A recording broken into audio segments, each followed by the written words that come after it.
कैफ़ तकफ़ुरून बिल्लाह, कैसे तुम अल्लाह का इनकार कर सकते हो।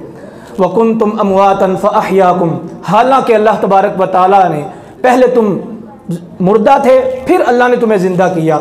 सुम्मा युमीतुकुम सुम्मा युहयिकुम, फिर अल्लाह तुम्हें मौत देगा, फिर ज़िंदा करेगा। सुम्मा इलैहि तुरजाऊन, फिर तुमने उसी की जानिब लौट कर जाना है।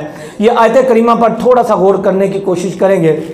यकीन करें कैफ़ तकफ़ुरून बिल्लाह के जो अल्फाज है ना, आपने गौर करनी है। अभी चंद लम्हात हैं, मज़ीद मैं अर्ज़ करूँगा, तवज्जो फरमाइएगा। कैफ़ तकफ़ुरून बिल्लाह, बुज़ुर्गों से भी गुजारिश है, नौजवानों से भी, कि सब तवज्जो फरमाएँ। अल्लाह फरमाता है तुम कैसे इनकार कर सकते हो अल्लाह का। मैंने सोचना है, आपने सोचना है कि रब ताला ने जो हमें इज़्ज़त अता फरमाई, जो नेमतें अता की, रब ताला ने जो दुनिया के अंदर हमारा नाम बनाया, इस नाम को सामने रखकर, रब की नेमतों को सामने रखकर हम कैसे इनकार कर सकते हैं। शेख सादी शराजी रहमतुल्लाह अलैह, मौलाना रूम रहमतुल्लाह अलैह का बड़ा मामूल रहा है कि आप ऐसे वाक़यात लिखते हैं कि लोगों को समझाने के लिए, ताकि लोग समझ सकें। आप फरमाते हैं कि एक बुज़ुर्ग रहमतुल्लाह अलैह कहते हैं कि मैं दीन का तालिब इल्म था, तो पढ़ता मैं कुरान था, पढ़ता मैं हदीस था, लेकिन ना मेरे पाँव में जूता नहीं था। एक दिन क्या हुआ, शैतान ने वसवसा दिलाया, कहने लगा तू कुरान पढ़ता है, हदीस पढ़ता है, लेकिन तेरी औकात ये है कि तेरे पाँव में जूता भी नहीं है, ठीक है, और नाम तो रब का लेता है। ये दीन इतना बेसहारा है कि जो पाँव में जूता भी नहीं पहना सकता, ठीक है, रोटी भी सही नहीं खिला सकता, ठीक है, जो इज़्ज़त से ज़िंदगी नहीं दे सकता। अल्लाह अकबर। कहने लगे मैं एक मस्जिद के पास से गुज़रा तो एक शख्स को मैंने देखा कि उस शख्स के दोनों पाँव नहीं थे, ठीक है, पाँव कटे हुए थे। कहते मैं रोने लगा। मैंने कहा या अल्लाह तेरा शुक्र है कि तूने चलो जूता नहीं दिया, पाँव तो अता किए है ना। या अल्लाह कैफ़ तकफ़ुरून बिल्लाह, अल्लाह फरमाता कैसे तुम अल्लाह का इनकार कर सकते हो। हम अपने जिस्म को देखकर, अपनी ज़िंदगी को देखकर, जो रब की नेमतें हैं, जो रब ने अता की हैं, उनको देखकर हम अल्लाह का इनकार नहीं कर सकते। क्योंकि आज के माशरे के अंदर रब की नाशुक्री, रब से दूरी बहुत ज़्यादा हो चुकी है। मैं आगे बढ़ूँ, वक्त मुख्तसर है। सैयदना अबू बकर सिद्दीक़ रज़ी अल्लाह ताला अन्हु कहते, एक मरतबा 3 दिन हो गए मैंने खाना नहीं खाया था। मैं अपने घर से बाहर निकला, शायद कोई मेरा दोस्त मुझे मिल जाए और मुझे खाना खिला दे, ये दिल में तमन्ना थी। कहते एक चौक में मैं गया, वहाँ पर ना हज़रत उमर रज़ी अल्लाह ताला अन्हु खड़े हुए थे। मैं उनसे बातें करने लगा तो मैंने उनको एहसास दिलाया बातों बातों में कि मैं भूखा हूँ। दोस्त थे ना, मोहब्बतें थी उनके आपस में, सहाबा व अहले बैत की। कहते हैं उमर रज़ी अल्लाह ताला ने जान लिया तो कहने लगे अबू बकर जो तेरा हाल है वही मेरा हाल है, ठीक है, तवज्जो फरमाइएगा, जो तेरा हाल है वही मेरा हाल है। अब ये दोनों शख्सियात मिल गए। अब कहते हैं क्या करें, अब कोई और दर ना मिले तो दरे मुस्तफ़ा पे जाया जाता है, ठीक है। कोई दुनिया अता में नहीं हमता तेरा, वो जो हातिम को मुयस्सर है वो नज़ारा तेरा।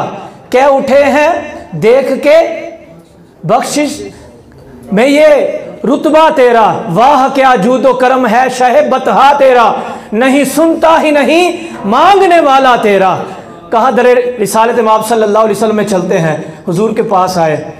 अब दोनों आए थे ये तमन्ना लेके, ये दर ऐसा है कि यहाँ कोई भूखा नहीं रहता, यहाँ कोई प्यासा नहीं रहता, गुनहगार आ जाए तो बख्शिश की तमन्ना नहीं बल्कि बख्शिश का ताज लेके जाता है। सुबहान अल्लाह। अब गुफ्तगू हुई, अब दोनों ने ना नबी पाक सल्लल्लाहु ताला अलैहि वसल्लम को एहसास दिलाया कि हम ना 3 दिन से भूखे हैं, हमने कुछ खाया नहीं। कुर्बान जाएं नबी आखिर ज़मान सल्लल्लाहु अलैहि वसल्लम की ज़ात पर। आज के लीडर हैं, प्रोटोकॉल के साथ ज़िंदगी गुजारते हैं, अपनी जो रियाया है, जो अपने मातहत है, उनको नहीं देखते कि वो कैसे ज़िंदगी गुजारते हैं। उनको अपना प्रोटोकॉल है, अपना नाम है, वो सियासी हो या मजहबी हो या फिर समाजी हो, उनको अपना है, बस हमारा नाम होना चाहिए, हमें अच्छा जो है ना प्रोटोकॉल मिलना चाहिए। लेकिन नबी पाक सल्लल्लाहु ताला अलैहि वसल्लम से जब इन दोनों ने अर्ज़ किया ना, तो नबी पाक सल्लल्लाहु अलैहि वसल्लम अपनी कमीज़ मुबारक उठा ली, फरमाने लगे ये देखो पेट पे मेरे पत्थर बंधे हुए हैं, जो तुम्हारा हाल है ना 3 दिन से वही मेरा हाल है। अब चूंकि वो दरे रिसालत माब सल्लल्लाहु अलैहि वसल्लम में आ चुके थे, थोड़ी देर गुजरी, एक शख्स आया, या रसूल अल्लाह सल्लल्लाहु अलैहि वसल्लम मेरे घर तशरीफ़ लाएं, मैं आपको खाना खिलाना चाहता हूँ। हुजूर ने फरमाया चलो अल्लाह ने तुम्हारी फरियाद सुन ली है। जब घर गए खाना पक गया।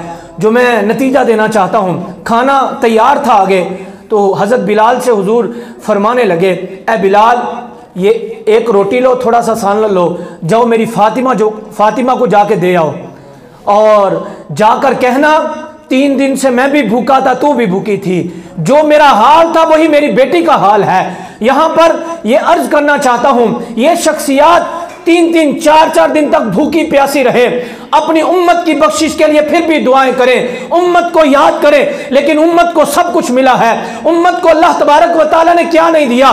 गौसे आजम फरमाते हैं, मैं कई साल तक जंगलों के अंदर भूखा रहा, प्यासा रहा, तब जाकर अल्लाह तबारक व तआला ने मुझे मकाम गौसियत अता किया। आज मेरा और आपका हाल ये है, हम कहते हैं बैठे बिठाए हम वली बन जाएं, बैठे बिठाए कुतुब अब्दाल कलंदर बन जाए, हम बैठे बिठाए आसमानों पे पहुंच जाए। ऐसा नहीं होता भाई, याद रखें, आप घर पे बैठे हो, सुबह के वक्त तैयार होकर दुकान पे जाते हैं, फैक्ट्री पे जाते हैं, काम करने जाते हैं। क्यों? अगर काम पे ना जाए तो आपको पता है मजदूरी नहीं मिलेगी, घर का मामला नहीं चलेगा।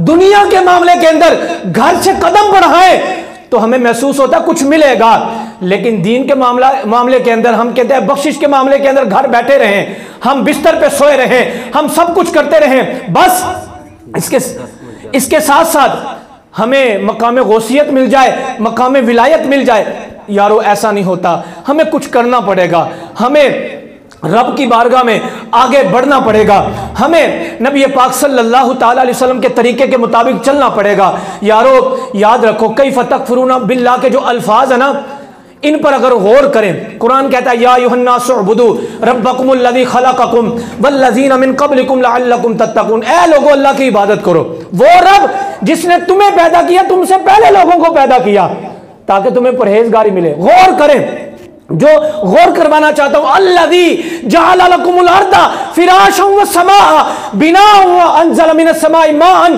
फअख़रज बिही मिनस समराति रिज़्क़न लकुम फला तजअलू लिल्लाहि अंदादन व अंतुम तअलमून। रब फरमाता, वो रब जिसने तुम्हारे लिए जमीन को फर्श बनाया है और आसमान को छत बनाया है, और अपने लिए नहीं बनाया, बल्कि उसी आसमान से अल्लाह पानी नाजिल फरमाता है, और उस पानी के गिरने से जमीन से होता क्या, रिज़्क़न लकुम मिनस समरात रिज़्क़न लकुम। अल्लाह फिर जमीन से फलों को पैदा फरमाता है, सब्जियां उगती हैं, चावल की फसल, गंदुम की फसल, दीगर फल उगते हैं। सुबहान अल्लाह। अल्लाह फरमाता है रिज़्क़न लकुम, ये मेरे लिए, तुम्हारे लिए है, तुम्हारे खाने के लिए है। सुबह से लेकर शाम तक हम क्या नहीं खाते, क्या नहीं पीते, जो चाहे खा सकते हैं, जो चाहे पी सकते हैं, लेकिन गौर करें, ये जो आयत करीमा हमें गौर दिला रही है। और कुरान ने आगे क्या कहा, फला तजअलू लिल्लाहि अंदादन व अंतुम तअलमून। ये जो लफ्ज है, अल्लाह फरमाता है कोई और मुतालबा नहीं तुमसे, सिर्फ एक मुतालबा है, अल्लाह के अलावा किसी को मेरे अल्लाह के बराबर किसी को शरीक ना ठहराना, यानी किसी और के आगे अपने सर को झुकाना नहीं। अगर सर को झुकाना है तो अल्लाह की बारगाह में झुकाना है, ठीक है ना। तो ये हमसे मुतालबा किया जा रहा है। मुतालबा क्या हो रहा है, ये हो रहा है। अब देखें, शेख सादी शराजी रहमतुल्लाह ताला अलैह फरमाते हैं कि एक गुलाम था, बड़ा नेक था, बड़ा नेक पारसा था, और कोशिश करता था कि नमाज कज़ा ना हो। एक दिन उसके आका ने, पुराने ज़माने की बात है, उसके आका ने कहा फजर की नमाज से पहले कि मैंने गुस्ल करना है। पुराने ज़माने में गांव से बाहर हमाम हुआ करते थे और लोग वहाँ पर जाकर नहाते थे। गुस्ल करने जाना है तो मेरे साथ चलो। उसने तौलिया वगैरह साबुन लिया उस ज़माने के लिहाज से। अब ये दोनों चल दिए, रस्ते में नमाज फजर का वक्त हो गया। सब तवज्जो फरमा रहे हैं ना, ठीक है। नमाज फजर का वक्त हो गया तो गुलाम कहने लगा आका से, आका जी अगर आप इजाज़त दें, ये सामने मस्जिद है और इस मस्जिद में जाके नमाज ना मैं पढ़ूँ, फजर का टाइम हो गया है और आप फिर गुस्ल करेंगे, मसरूफ़ मैं भी हो जाऊँगा।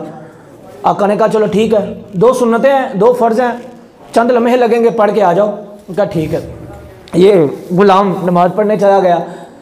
जब नमाज़ पढ़ने गया ना, तो नमाज़ पढ़ने के वक्त उसने ना इतनी देर लगा दी, आका बाहर ही खड़ा है, नमाजी अंदर जा रहा है नमाज़ पढ़ने के लिए, ये बाहर ही खड़ा है, इतनी देर लगा दी कि सूरज बाहर निकला है। अब आका को बड़ा गुस्सा आया, मालिक था ना, अब इसकी हिम्मत फिर भी ना पड़ी कि मैं अंदर जाके देख ही लूँ। उसने कहा कि सारे नमाजी जितने भी अहले मोहल्ला थे वापस आ चुके हैं, लेकिन ये बंदा खुदा भी अंदर ही बैठा हुआ है। अब ये बाहर ही खड़े होकर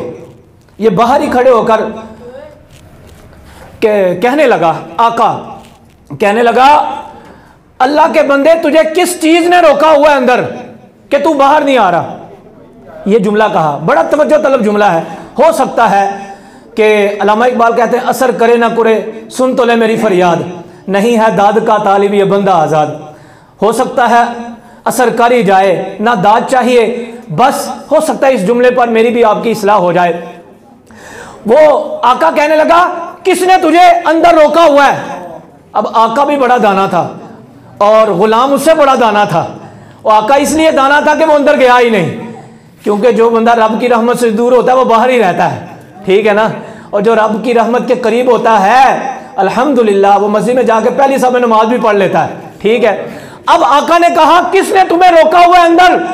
और गुलाम उससे बड़ा दाना था, अंदर ही जवाब देने लगा, बाहर आके नहीं कहा। कहा, जनाब आका जी, जिसने तुम्हें रोका हुआ है ना बाहर, उसी ने मुझे अंदर रोका हुआ है। यानी रब की रहमत ने मुझे अंदर रोका हुआ है और आप पर रब की रहमत नहीं थी इसलिए आप बाहर रुके हुए हैं, ठीक है। मियाँ साहब इसलिए कहते हैं, रहमत दा दरिया इलाही हर दम वगदा तेरा, जे कतरा बख्शे मैनू कम बन जावे मेरा, अदल करें ते थर थर कंबन उचियां शाना वाले, फजल करें ते बख्शे जावन मेरे जे मुँह काले।